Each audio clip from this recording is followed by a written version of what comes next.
Muchas gracias, Manuel, por la visión esta, yo creo que habría que decir teórica pero práctica, ¿no?, de la realidad de todo este proceso y circunstancias y situaciones que se han ido originando en la aplicación de la normativa europea y española al respecto.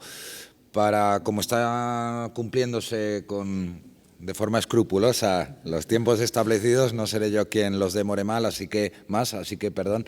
Lorenzo, adelante, tienes la palabra para luego finalmente ir al debate.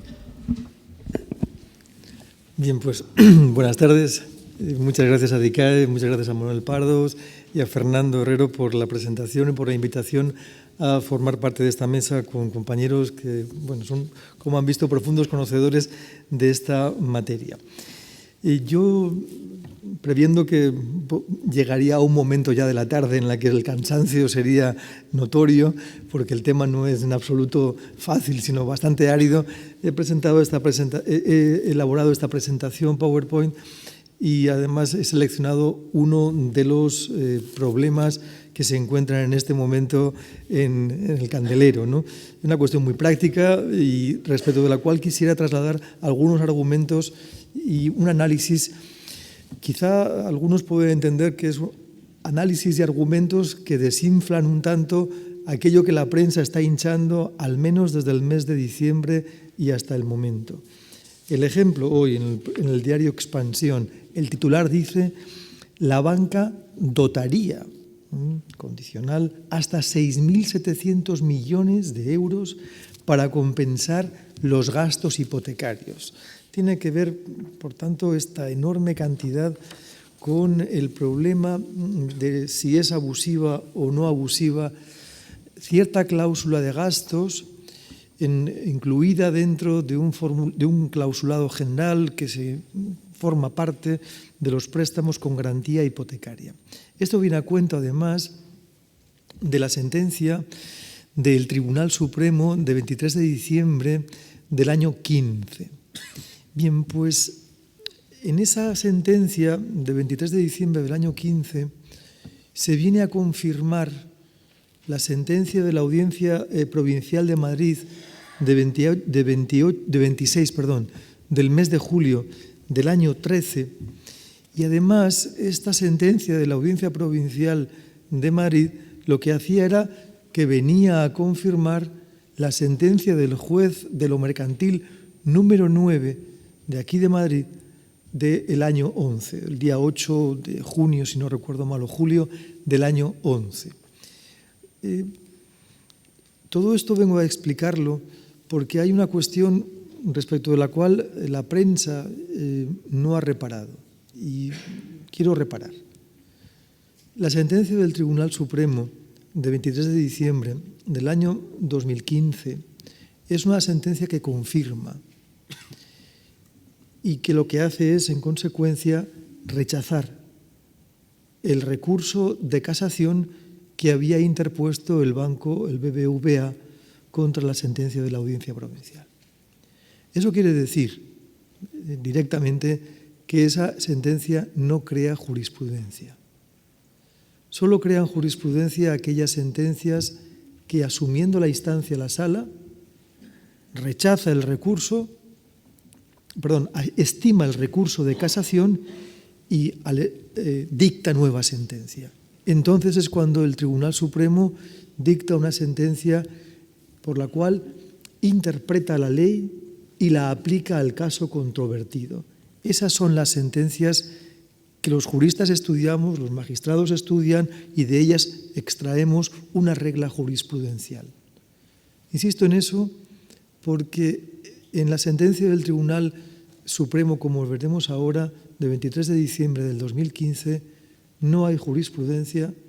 Lo que hay es un conjunto de argumentos que sirven para fundar el rechazo al recurso de casación presentado por el BBVA, para reforzar que confirma las sentencias de instancia, es decir, y en concreto la del juez de lo mercantil número 9 de Madrid, y que, por tanto, todo lo que dice debe ser considerado. Este es un latinajo propio de juristas, supongo que hay asistentes que no lo son, se encuentra en lo que se llaman obiter dicta, es decir, argumentos que no crean nunca jurisprudencia. Sin embargo, Sin embargo, la prensa se ha fijado solo en esa sentencia y muchos juristas se han fijado también en lo que se dice en esa sentencia respecto del reparto equitativo o no equitativo de gastos. Sin embargo, eso no tiene nada que ver con la cláusula que vamos a ver y con la sentencia que se interpuso, con la sentencia del juez de lo mercantil número 9 de aquí de Madrid, que la declaró abusiva y por los motivos que ahora veremos. Es decir, los motivos que hemos de tener en consideración para entender si nuestra cláusula, la que tengamos en nuestro préstamo hipotecario, es o no abusiva. Como primera premisa, esta cláusula que vamos a ver, que se encuentra en pantalla, la he descompuesto en varias diapositivas porque es realmente larga y abstrusa. Pero antes de entrar en su lectura, solo es esta cláusula la que ha sido declarada abusiva. No cualquier otra que se le parezca o más o menos sea o diga algo semejante, porque se encuentra en el clausulado del Banco X, distinto del BBVA. Solo esta, y porque se encuentra en el clausulado del BBVA y dice lo que dice. Luego, no extrapolemos nada. Siento si alguien tiene una cláusula o un problema con una cláusula de un cliente que tiene por objeto un clausulado de un préstamo hipotecario de otra entidad, porque esta jurisprudencia, esta cláusula, esta declaración de abusividad no le afecta. Si repasamos la cláusula, he subrayado y he colocado en negrita aquello que me parece de mayor interés, para ir un poquito más rápido y que sea menos aburrido y abstruso el seguimiento de la exposición. Dice la cláusula, con carácter general, que son de cuenta exclusiva de la parte prestataria todos los tributos, comisiones y gastos ocasionados por la preparación, formalización, etcétera, etcétera. Y este primer párrafo es el determinante de la declaración de abusividad. Y también por los pagos y reintegros, dice el segundo párrafo, derivados del mismo. Y también por la constitución, es decir, la escritura de garantía hipotecaria, conservación y cancelación de su garantía. Perdón, dije escritura pública, de constitución, pero también inscripción, puesto que la hipoteca, como bien conocen, es un derecho real de constitución, de necesaria constitución registral, siendo además de su cargo primas, etcétera, etcétera, etcétera. En la siguiente diapositiva, la parte prestataria faculta al banco, y este es otro de los elementos importantes de la cláusula, pero la anterior diapositiva es la que va a determinar fundamentalmente la declaración de abusividad. La parte prestataria faculta al banco para que le pueda cargar todos los gastos derivados del pacto anterior. Y los suplidos dice que se podrán cargar por cuenta de la parte. Bueno, y además todos aquellos otros servicios complementarios que la prestataria y el banco decida libremente realizar serán facturados por este. Y además, bueno, como ven, el banco lo que hace en la cláusula es atribuirse un conjunto de facultades que le permiten ejecutar aquello que constituye el nudo del problema. El nudo del problema no es más que este. La operación préstamo implica una distribución de riesgos a cargo del banco, a cargo del prestatario y además de beneficios. Es una operación costosa y el banco lo que hace es, uno de los costes de la operación los traslada a interés y otros a gasto. Cuando analizamos las normas, se refieren por conjunto al coste de la operación, al coste efectivo de la operación o tasa anual equivalente, que es una magnitud que agrega o suma distintas partidas. De un lado el tipo de interés y de otro pues estos gastos y otros, porque en el clausulado se hacen referencia a otros gastos. Al final tenemos una magnitud, la tasa anual equivalente, que indica el coste que tiene esa operación, el coste efectivo que tiene esa operación para el prestatario. De forma que se reparte el coste entre el tipo de interés y esta cláusula de gastos. Y el banco lo que pretende es, de la misma forma que el prestatario va a pagar una cantidad en concepto de intereses que remunera directamente el capital prestado, también le va a trasladar, y eso es lo que dice la cláusula, todos los gastos que con motivo de la operación se causen porque el banco no asume ninguno. Porque si los asumiera, y esta es una conclusión implícita, pasaría ese coste a tipo de interés. No lo hace y lo desagrega de esta forma. Esa es una explicación rápida y no demasiado abstrusa respecto de la mecánica que hay detrás de esta cláusula de gastos. Sigue la cláusula, pero esta no nos interesa. La cláusula, como es tan larga, también incluye los eventuales costas y gastos procesales si el banco se ve en la tesitura de tener que demandar al prestatario por el incumplimiento de las obligaciones asumidas en el préstamo. Bueno, pues de todo tipo. Frente a esa cláusula, solo esa cláusula, se interpone una acción colectiva por una asociación de consumidores, que por cierto le ha dado a esta sentencia del Tribunal Supremo de 23 de diciembre de 2015, le ha dado una excesiva publicidad porque, debiendo explicar las cosas desde mi punto de vista claro, que es qué es lo que dice la sentencia del Juzgado de lo Mercantil, número 9 de Madrid, de 8 de septiembre, dije de julio del 2011, lo hace desde el argumento final, el que obiter dicta incluye el Tribunal Supremo respecto del reparto equitativo o no equitativo de los gastos.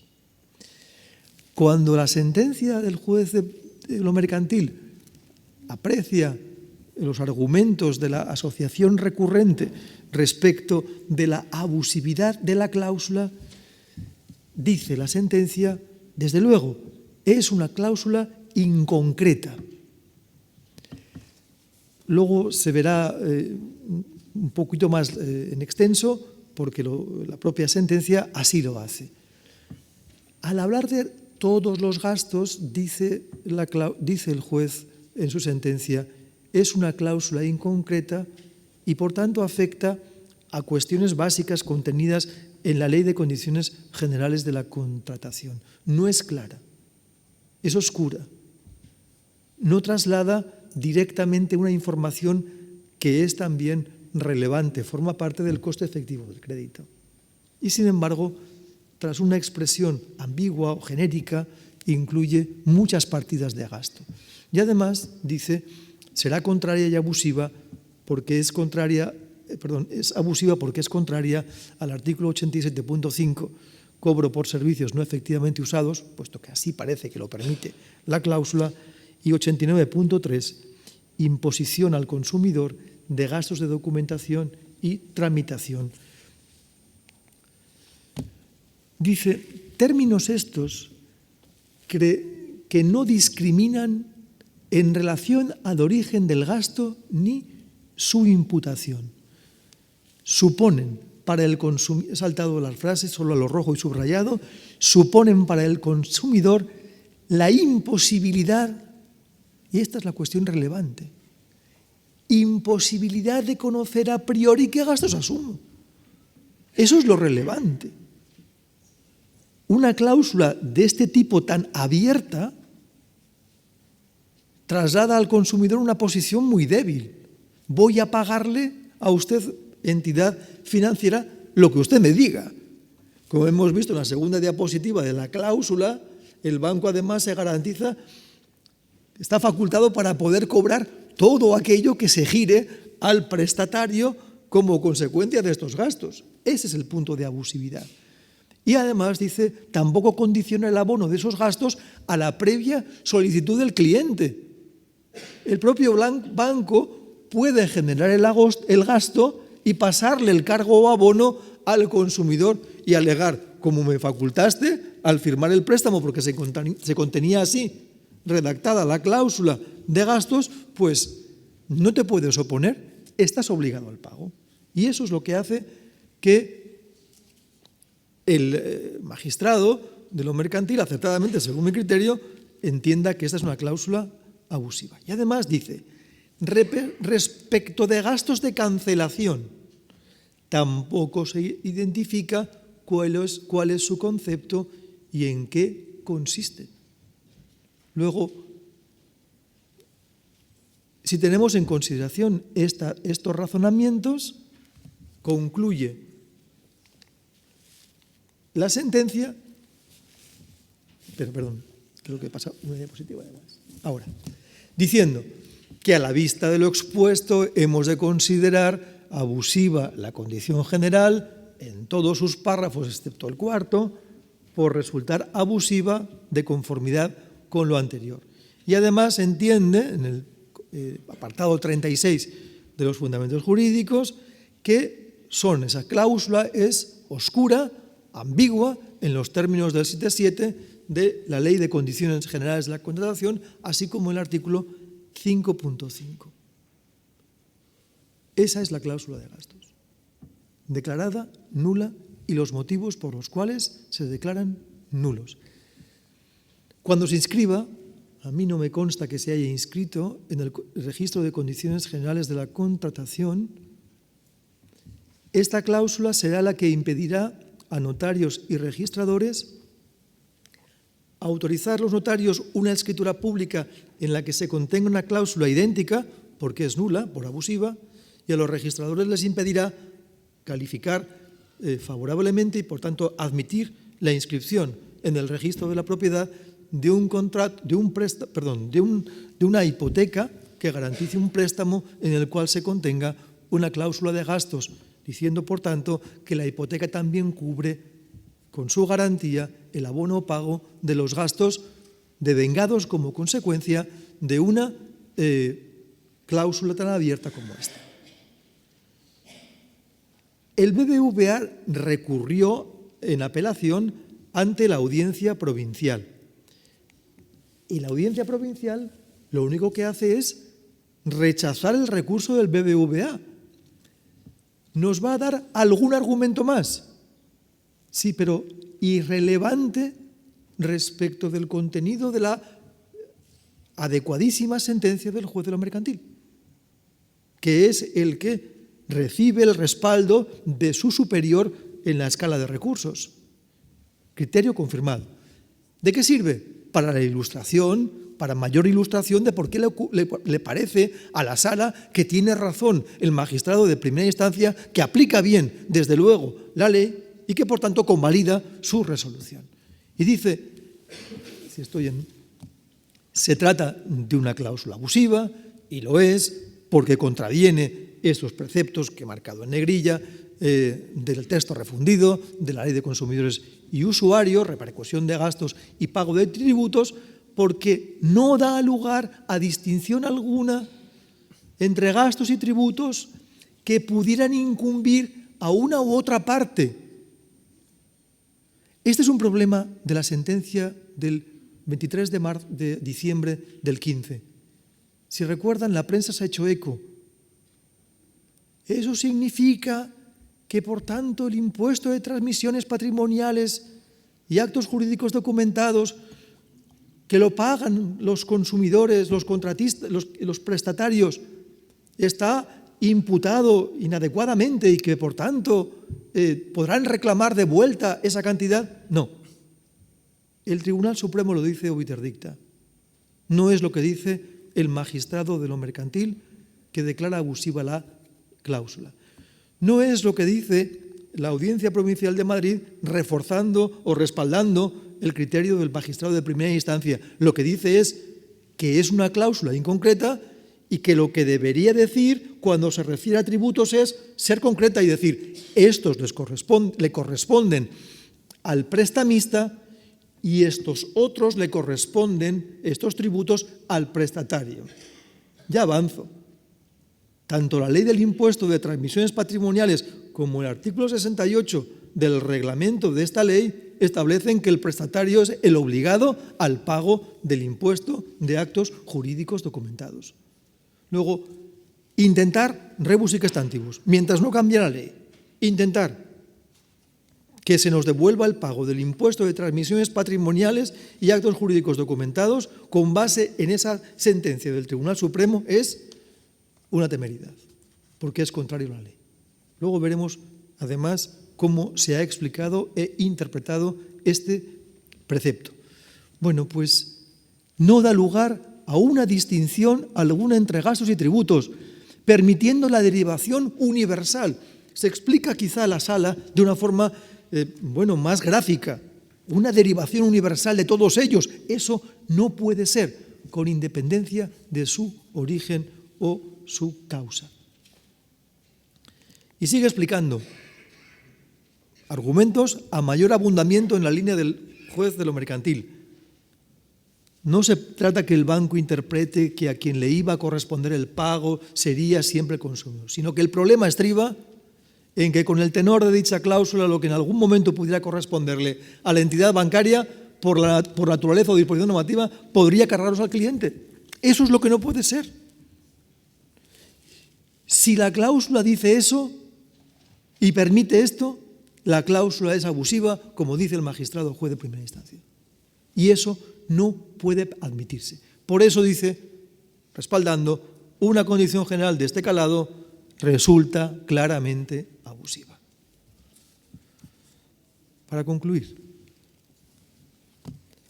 una de las cuestiones, si podemos reclamar el impuesto de transmisiones patrimoniales y actos jurídicos documentados. Se encuentra regulado, Real Decreto Legislativo 1 del 93, pero sobre todo, artículo 68 del Reglamento del Impuesto, 828 del año 95. De esos preceptos resulta que es, dice, contribuyente, párrafo segundo, cuando se trate de escrituras de constitución de préstamo con garantía, se considerará adquirente al prestatario y, por tanto, es quien paga este impuesto. ¿Puede el Tribunal Supremo, Sala Primera, en una sentencia que respalda al juez de primera instancia, obiter dicta, anular un reglamento? No, no tiene competencia.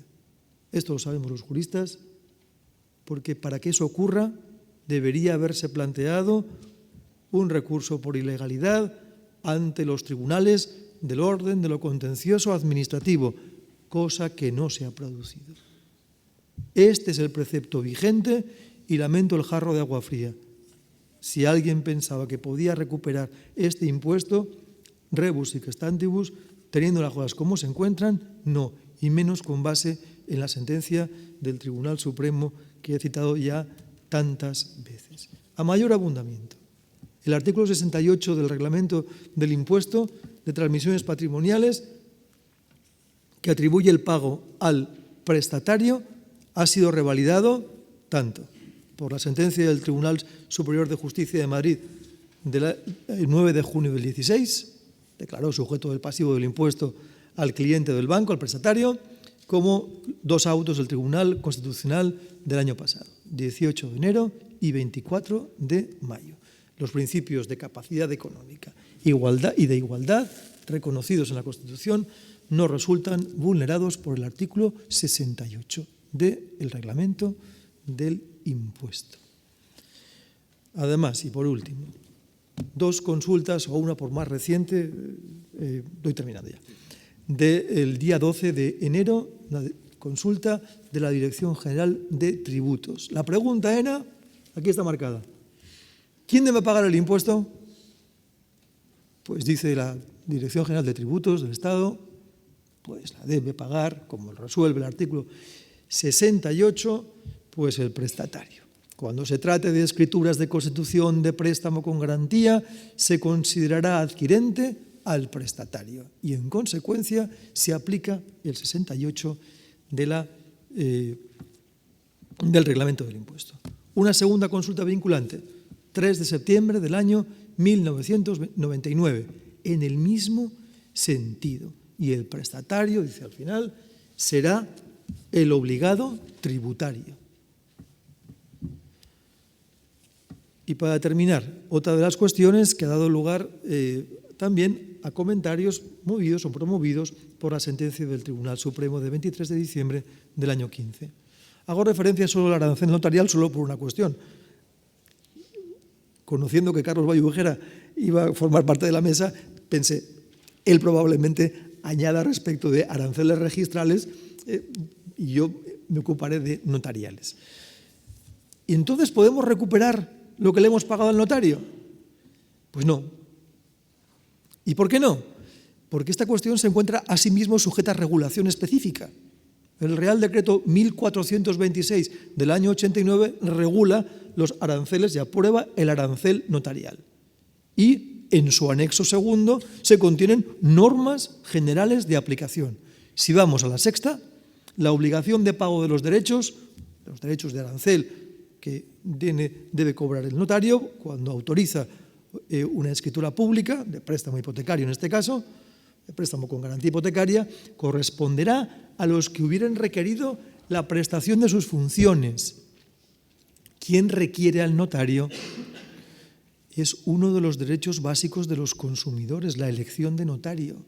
Es el prestatario, es el comprador quien requiere al notario. Tiene ese el derecho. Y en consecuencia es el obligado al pago del arancel porque así lo establece. Y en caso de duda, y en su caso a los interesados, según las normas sustantivas y fiscales. Si son fiscales, ya hemos visto lo que dice la ley y el reglamento del impuesto de actos jurídicos documentados.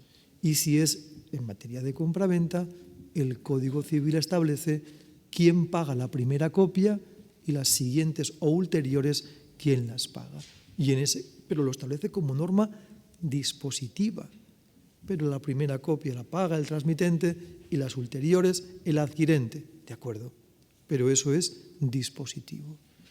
En consecuencia, el debate respecto de estos gastos, salvo que se derogue el Real Decreto 1426 en la norma sexta del anexo segundo, sigue vigente y dudo mucho que alguien pueda obtener recuperación de lo pagado por el arancel notarial respecto de la escritura de préstamo con garantía hipotecaria. Y esa es la cuestión. Me ha correspondido hacer esta función de reventador de un globo. Pues sí, porque yo no veo, me parece que nos encontramos, y esta es mi última reflexión en 2 minutos que me quedan, como todas las dinámicas tienen un punto muy álgido. Creo que estamos en la cima y a veces estas dinámicas son más pasionales que racionales. Probablemente sí. Yo no digo que el legislador no pueda cambiar sus disposiciones. Eso siempre se encuentra en manos del legislador. Pero lo que me niego es a generar falsas expectativas ni alimentar, la presentación de demandas que desde este momento hemos de entender que son demandas que no van a poder ser aceptadas por los tribunales, puesto que la ley no va a amparar esa pretensión. Pues nada más por mi parte. Gracias.